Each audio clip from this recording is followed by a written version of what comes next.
So we're coming to the end of the year, and I hope that everyone has been focusing on not just wrapping up your year, not just planning for the next year or planning for what's coming ahead, be it tomorrow or tonight, but also that you have looked into the summary of your practice, of your cultivation this entire year. As much as we wrap up our responsibilities, our KPIs, or our children's grades, whatsoever, but how about our own cultivation? We need to honor our cultivation. So not just think about aspiring to become enlightened, not just think about aspiring to meditate on a deeper level, but to actually value and honor how far has your practice led you today. There's ups and downs in life, there's ups and downs in practice as well. But how much more connected are we towards ourselves? This is something that we ought to reflect upon, to think about. We all know about gratitude practice, about practicing contentment, but we also want to be contented with where we are in our practice. Otherwise, we wouldn't know how far we've come. We wouldn't have a solid foundation or footing to understand where am I in my practice. It's not about feeling lost, it's not about feeling more awakened, but it's about understanding. Regardless of what kind of practice you do, it could be solid meditation, it could be chanting, it could be all kinds of things. You could be practicing metta, practicing loving kindness, practicing joy. These are all Dharma principles. Because when we think deeply about the Buddha's teaching, it is about overcoming our suffering. So what is the end of suffering? The end of suffering is meant to be joy, peace, happiness. And the end of peace, joy, and happiness is the same thing, it's suffering. So it's the cyclic existence that we live in. But it's very important for us to also note the end of suffering, the end of dukkha. Whatever you have embarked on, it's meant to bring you a sense of relief, a sense of joy, a sense of peace. So if we want to count our blessings, we want to be grateful for it, we want to be contented. Contentment in Sanskrit, santuti. In Chinese, it's called zizu. I'll explain in Chinese. Zizu means I know I have enough. That is contentment. Being enough is not good enough. You need to know that you are enough. You want to get in touch that you are enough. You want to get in touch that your practice is enough. You want to get in touch that other people's transformation is enough. It's very important for us to really dwell deeply in the present moment, to realize how much have changed, how much difficulties we've been through, even the struggles that you might have experienced in meditation. It is the same thing, to really get in touch, because that is your path. For whatever teachers or masters you follow, or if you follow me, or if your own guides, invisible guides whatsoever, they can only show you the path, and we have to walk on it.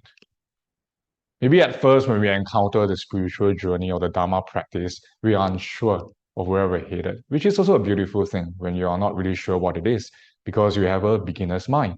You have no concepts, you have no perceptions, and you just go and do it. You do it in order to have a self-realization.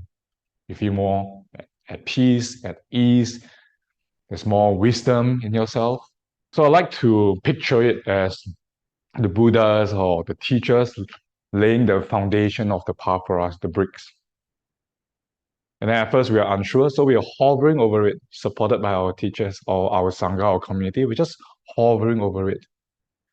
But it's been a year, so it's time for us to land on it, to know that we have a footing, that this path is clear, it is safe, there is progression, and I can land on it. I can be self-reliant. I can be self-reliant by knowing that I have enough, knowing that I have arrived.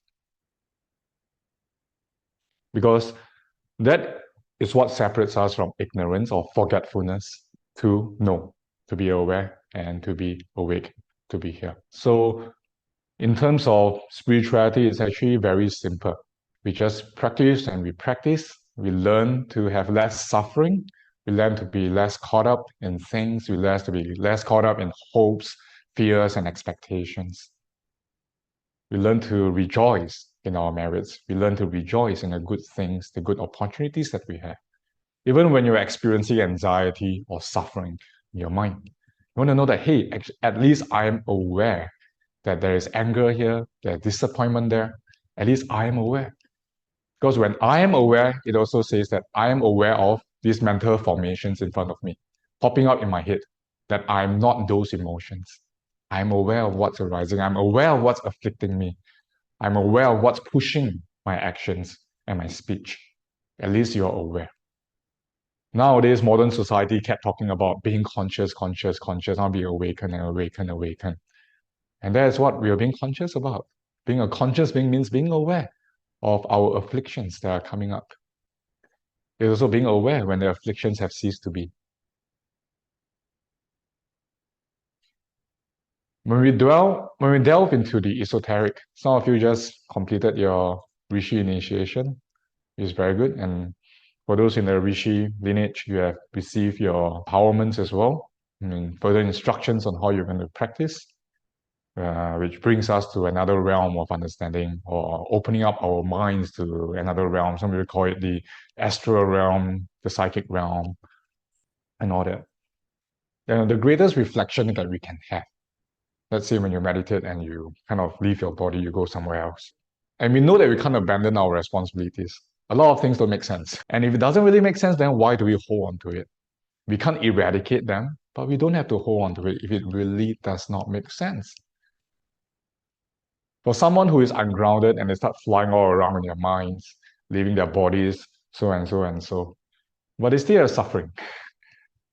I met people of different circles, they come and like they still have a lot of suffering. And I like to ask them this question. If you think that this world doesn't make sense, then why are you still suffering over it? Why are you still harping onto things? Right? So if you're flying off it, so this doesn't make sense, you can let loose a bit. Since everything is impermanent, and we know that we can't abolish everything, but we can learn to let go of our grasping, let go of our attachment onto things. And if what is going on in your mind, in your esoteric practice, if it doesn't make sense, then don't stress over it, don't chase after it. So there's the balance that we can have this understanding, to let go of what we can't control, and to arrive at where we are in our practice, that we've done a lot of work. We need to sit down, we need to celebrate, we need to rejoice on our own journeys. Because if we don't rejoice now, we don't know when we can rejoice again. The truth is we don't know when we're going to die. I might choke on this water right now and something might just happen within a few seconds and boom, my DK is dead, right? Because life is so fragile. Everything is very fragile. The more we reflect on death, the more we realize that a lot of things that we're holding on to doesn't really make sense.